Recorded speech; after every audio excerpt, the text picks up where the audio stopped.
நீலகிரி மாவட்டம் கூடலூரில் கேரள சுற்றுலா பேருந்து கவிழ்ந்த விபத்தில் 17 பேர் பலத்த காயமடைந்தனர். கேரள மாநிலம் கண்ணூரிலிருந்து உதகைக்கு சுற்றுலா வந்தவர்களின் பேருந்து பாடந்துறையில் ஓட்டுநரின் கட்டுப்பாட்டை இழந்து 15 அடி பள்ளத்தில் கவிழ்ந்தது. இந்த பேருந்தில் இருந்த 17 பேரை காயங்களுடன் மீட்ட பொதுமக்கள் கூடலூர் அரசு மருத்துவமனைக்கு அனுப்பி வைத்தனர். காவல்துறையினர் வழக்கு பதிவு செய்து விசாரித்து வருகின்றனர். முதலமைச்சர் மு.க. ஸ்டாலின் பிறந்த நாளுக்காக மதுரை மாவட்டம் அலங்காநல்லூரில் திமுக சார்பில் ஜல்லிக்கட்டு போட்டி நடத்தப்பட்டது. கலைஞர் நூற்றாண்டு ஏறுதழுவுதல் மையத்தில் நடந்த போட்டியை அமைச்சர் மூர்த்தி கொடியசைத்து தொடங்கி வைத்தார். அதனைத் தொடர்ந்து வாடிவாசல் வழியாக 600க்கும் மேற்பட்ட காளைகள் அவிழ்த்துவிடப்பட்ட நிலையில் 400 மாடுபிடி வீரர்கள் பங்கேற்று அந்த காளைகளை அடக்கும் முயற்சியில் ஈடுபட்டனர். இதில் வெற்றி பெற்ற காளைகளுக்கும் மாடுபிடி வீரர்களுக்கும் தங்கக்காசு, சைக்கிள், மிக்சி, ஹாட் பாக்ஸ் உள்ளிட்டவை பரிசுகளாக வழங்கப்பட்டன. மாடு சூப்பர் மாடு, அருமையான மாடு வெற்றி பெற்றது. ஒருத்தர் விட்டு தம்பி, மாண்புக்கு பதிவு மற்றும் வணிகத்துறை அமைச்சர் விலகும் ஒரு அண்டாப்பா விட்டுறா நல்லா பிடி தம்பி, ஒரே ஒரு பிடி தம்பி. அழகர் மாடுப்பா, ஒருத்தர் மாடு சூப்பர் மாடு வெற்றி பெற்று பதிவு மற்றும் வணிகத்துறை அமைச்சர். அமெரிக்காவில் இந்து கோயில் மீது தாக்குதல் நடத்தப்பட்டதற்கு இந்திய வெளியுறவு அமைச்சகம் கண்டனம் தெரிவித்துள்ளது.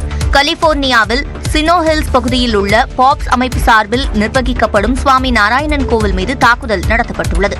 கடந்த சில மாதங்களில் மட்டும் அமெரிக்காவில் இந்து கோயில்கள் மீது தாக்குதல் நடத்தப்படுவது 2வது முறை என கூறப்பட்டுள்ளது.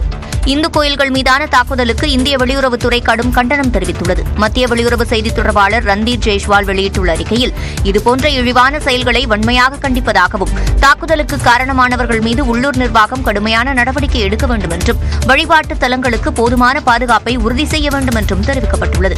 இந்து கோயில் தாக்குதல் சம்பவத்திற்கு நியூயார்க்கில் உள்ள இந்திய தூதரகமும் கண்டனம் தெரிவித்துள்ளது.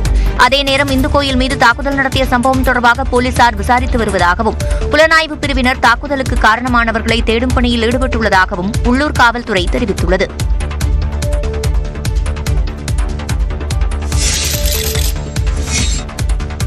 சென்னையில் கோடை காலத்தில் வெயிலின் தாக்கத்தை தணிக்க போக்குவரத்து சிக்னல்களில் மாநகராட்சி சார்பில் பசுமை பந்தல் அமைக்கப்பட்டுள்ளது.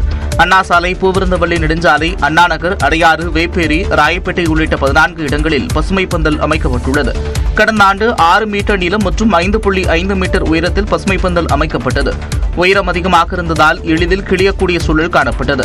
இந்நிலையில் நடப்பாண்டு உயரம் குறைக்கப்பட்டு பசுமை பந்தல் அமைக்கப்பட்டிருப்பதாக மாநகராட்சி அதிகாரிகள் தெரிவித்துள்ளனர். சென்னை மாநகராட்சியின் இந்த முயற்சிக்கு வாகன ஓட்டிகள் சார்பில் வரவேற்பு தெரிவிக்கப்பட்டுள்ளது.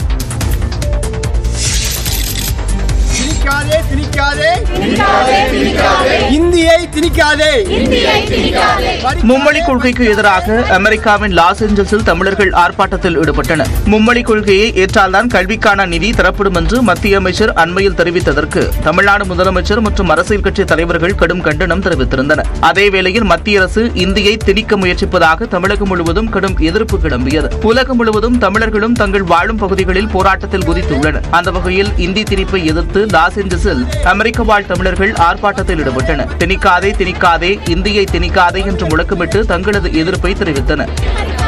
ஏற்க மாட்டோம் மும்மொழி கொள்கையை ஏற்க மாட்டோம். ஒன்றிணைவோம். தமிழுக்கு ஆதரவாகவும் இந்தி திணிப்புக்கு எதிராகவும் பதாகைகளை வைத்து கண்டனம் தெரிவித்தனர். தமிழ் வாழ்க. சிரியாவில் 2 நாட்களில் 1000க்கும் மேற்பட்டோர் சுட்டுக் கொல்லப்பட்ட சம்பவம் பரபரப்பை ஏற்படுத்தியுள்ளது. சிரியாவில் ஆயுதம் ஏந்திய குழுவுக்கும் புதிய இஸ்லாமிய தலைவர்கள் தொடர்புடைய பாதுகாப்பு படைக்கும் இடையே சண்டை நிலவி வருகிறது. இதில் முன்னாள் அதிபர் பஷர் அல் அசாதின் ஆதரவு அலவைட் சிறுபான்மையின மக்கள் கடந்த 2 நாட்களில் மட்டும் 745 பேர் படுகொலை செய்யப்பட்டதாக தெரிவிக்கப்பட்டுள்ளது. ஆயுதம் ஏந்திய குழுவினர் உள்பட 1000க்கும் மேற்பட்ட அப்பாவி மக்கள் 2 நாட்களில் கொல்லப்பட்டதாக பிரிட்டன் ஆதரவு பெற்ற மனித உரிமை ஆய்வுக்குழு தெரிவித்துள்ளது. தொடர் சண்டை காரணமாக பஷர் அல் அசாத்தின் ஆதரவு அலவைட் சிறுபான்மையின மக்கள் தங்கள் குடியிருப்புகளை விட்டு வெளியேறி புகலிடம் தேடி அண்டை நாடுகளுக்கு புலம்பெயர்ந்து வருவதாக தெரிவிக்கப்பட்டுள்ளது. 2000ஆம் ஆண்டு முதல் சிரியாவை அதிபர் பஷர் அல் அசாத் ஆட்சி செய்த நிலையில் கடந்த ஆண்டு போராட்டக் குழுவால் அரசு கவிழ்க்கப்பட்டது.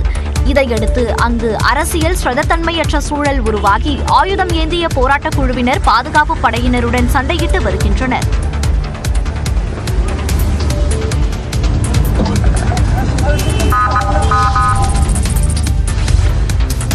நாகை மாவட்டம் வேளாங்கண்ணியில் மனைவியுடன் தங்கியிருந்த பெங்களூரைச் சேர்ந்த இளைஞரை அடித்துக் கொன்றவரது நண்பர்களை காவல்துறை தேடி வருகிறது. கர்நாடக மாநிலம் பெங்களூரைச் சேர்ந்த 22 வயதான ஜனார்த்தனன் தனது காதலி எலன்மேரியுடன் கடந்த மாதம் வேளாங்கண்ணிக்கு வந்து தனியார் விடுதியில் அறை எடுத்து தங்கியிருந்தார். இருவரும் வேளாங்கண்ணி மாதா கோயிலில் திருமணம் செய்து கொண்டுள்ளனர். கடந்த 2 நாட்களுக்கு முன்பு வேளாங்கண்ணிக்கு வந்த ஜனார்த்தனனின் நண்பர்களான சாகர், ஜீவா ஆகியோர் ஜனார்த்தனனின் அறையில் தங்கியிருந்ததாக தெரிகிறது. இந்நிலையில் நேற்று மாலை ஜனார்த்தனனை அவரது நண்பர்களை அடித்து கொலை செய்துள்ளனர். இதுகுறித்து விடுதியில் தங்கியிருந்த எலன்மேரியிடம் ஜனார்த்தனனின் நண்பர்கள் தெரிவித்துவிட்டு தப்பி ஓடியுள்ளனர். இதனை கேட்டு அதிர்ச்சியடைந்த எலன்மேரி இதுகுறித்து காவல் நிலையத்தில் புகார் அளித்தார். அதன் அடிப்படையில் ஜனார்த்தனனின் உடலை மீட்டு காவல்துறையினர் விசாரித்து வருகின்றனர். காதல் விவகாரத்தில் ஜனார்த்தனனுக்கும் அவரது நண்பர்களுக்கும் இடையே முன்விரோதம் இருந்ததா என்ற கோணத்தில் விசாரணை நடத்தப்பட்டு வருகிறது. கோவில்பட்டியில் அரசு மருத்துவமனையில் பிரசவத்திற்காக அனுமதிக்கப்பட்ட பெண் கழிவறையில் சடலமாக மீட்கப்பட்டது சோகத்தை ஏற்படுத்தியுள்ளது. தூத்துக்குடி மாவட்டம் கோவில்பட்டி மந்தித்தோப்பு பகுதியைச் சேர்ந்த எலிசபெத் ராணி பிரசவத்திற்காக மாவட்ட அரசு தலைமை மருத்துவமனையில் கடந்த பிப்ரவரி 27ஆம் தேதி அனுமதிக்கப்பட்டார். சிசேரியன் மூலம் எலிசபெத் ராணிக்கு ஆண் குழந்தை பிறந்த நிலையில் கடந்த 10 நாட்களாக மருத்துவமனையில் தங்கி சிகிச்சை பெற்று வருகிறார். இந்நிலையில் எலிசபெத் ராணி கழிவறை சென்று நீண்ட நேரமாகியும் திரும்பவில்லை என தெரிகிறது. அவரது தாய் சென்று பார்த்தபோது கழிவறையில் எலிசபெத் ராணி மயங்கிய நிலையில் கிடந்துள்ளார். உடனடியாக மருத்துவமனை ஊழியர்கள் எலிசபெத் ராணியை மீட்டனர். அவரை பரிசோதித்த மருத்துவர் ஏற்கனவே இறந்துவிட்டதாக தெரிவித்தார். எலிசபெத் ராணியின் உடல் பிரேத பரிசோதனைக்காக தூத்துக்குடி மருத்துவக் கல்லூரி மருத்துவமனைக்கு கொண்டு செல்லப்பட்டது. மருத்துவமனை கழிவறையில் வழுக்கி விழுந்து எலிசபெத் ராணி உயிரிழந்தாரா அல்லது உடல் ரீதியாக பாதிப்பு ஏற்பட்டு மயங்கி விழுந்து இறந்தாரா என விசாரணை நடைபெற்று வருகிறது. குழந்தை பிறந்த 10 நாளில் தாய் உயிரிழந்தது பெரும் சோகத்தை ஏற்படுத்தியுள்ளது.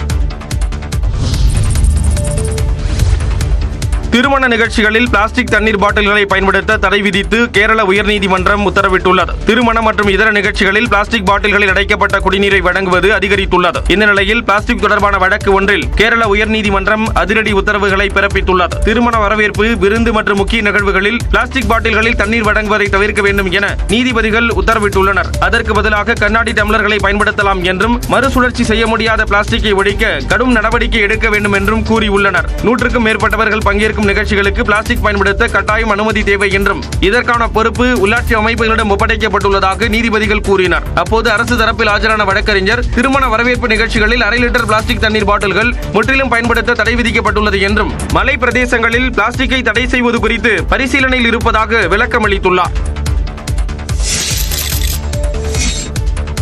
விளைச்சல் குறைவால் பழனியில் கொய்யாப்பழம் விலை கடுமையாக உயர்ந்துள்ளது. பழனி, ஆயக்குடி உள்ளிட்ட இடங்களில் கொய்யாப்பழம் அதிக அளவில் சாகுபடி செய்யப்பட்டு வருகிறது. இங்குள்ள சந்தையில் நாள்தோறும் சுற்றுவட்டார பகுதிகளைச் சேர்ந்த விவசாயிகள் கொய்யாப்பழங்களை விற்பனைக்கு கொண்டு வருகின்றனர். இந்நிலையில் கடந்த சில வாரங்களாக வெயிலின் தாக்கத்தால் கொய்யாப்பழம் விளைச்சல் அதிக அளவில் குறைந்துள்ளது. இதனால் 20 கிலோ கொய்யாப்பழங்கள் அடங்கிய பெட்டி 600 ரூபாயிலிருந்து 2500 ரூபாயாக அதிகரித்துள்ளது. 2 டன் கொய்யாப்பழம் வந்துட்டு இருந்துங்க. இப்போ எல்லாம் 700 கிலோ 800 கிலோ அவ்வளோதாங்க. இதுக்கெல்லாம் காரணம் வெயிலுங்க. 1 கிலோ கொய்யாப்பழம் 20 ரூபாய்க்கு விற்பனை செய்யப்பட்ட நிலையில் தற்போது 80 ரூபாய் வரை விற்பனையாகிறது. ஆப்பிள், ஆரஞ்சு தான் இந்த ரேட்டுக்கு விற்றுட்டு இருந்தாங்க. இப்போ ஆப்பிள் ரேட்டுக்கே இப்போ கொய்யாப்பழம் வந்துருச்சு. வரும் நாட்களில் கொய்யாப்பழங்களின் விலை மேலும் அதிகரிக்கும் என்று வியாபாரிகள் தெரிவித்துள்ளனர். சென்னையில் டாஸ்மாக் தலைமை அலுவலகத்தில் 3 நாட்களாக நடந்த அமலாக்கத்துறை சோதனை நிறைவு பெற்ற நிலையில் முக்கிய ஆவணங்கள் சிக்கியிருப்பதாக தகவல்கள் கூறப்படுகிறது. சென்னை எழும்பூரில் உள்ள டாஸ்மாக் தலைமை அலுவலகத்தில் கடந்த வெள்ளிக்கிழமை அமலாக்கத்துறை அதிகாரிகள் சோதனையில் ஈடுபட்டனர். ஏறத்தாழ 3 நாட்கள் நடைபெற்ற இந்த சோதனையில் கடந்த சில வருடங்களாக மதுபான கொள்முதல் மற்றும் டெண்டர் தொடர்பான ஆவணங்களையும் சில டிஜிட்டல் ஆவணங்களையும் அமலாக்கத்துறையினர் பறிமுதல் செய்திருப்பதாக தகவல்கள் வெளியாகியுள்ளது. மேலும் கணக்கில் வராத பணத்திற்கான ஆவணங்கள் உள்ளிட்டவையும் பறிமுதல் செய்யப்பட்டிருப்பதாக கூறப்படுகிறது. கடந்த 2017ஆம் ஆண்டு டாஸ்மாக் அதிகாரிகள் மீது லஞ்ச ஒழிப்புத்துறை 35 வழக்குகள் பதிவு செய்ததாக கூறப்படும் நிலையில் அந்த ஆவணங்களின் அடிப்படையில் அமலாக்கத்துறை சோதனை நடைபெற்றதாக கூறப்படுகிறது. டாஸ்மாக்